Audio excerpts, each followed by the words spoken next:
To see volume on interactive brokers, start by logging into your Trader Workstation. Ensure you have the latest version installed for the best user experience. Once you are logged in, navigate to the Market Data section, where you can view real-time data for the assets you are interested in.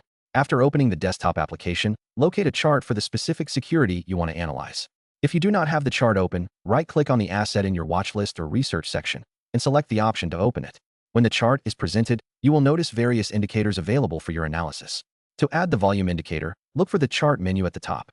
Click on it and select Add Studies. In the Studies window, scroll through the available indicators until you find Volume. Click on it and then hit Add. After adding it, you should see a volume histogram appear below the price bars on your chart. Finally, you can customize the volume display if needed. Right-click on the Volume section and choose Edit Study. From here, you can change colors, line types, and other settings to your preference.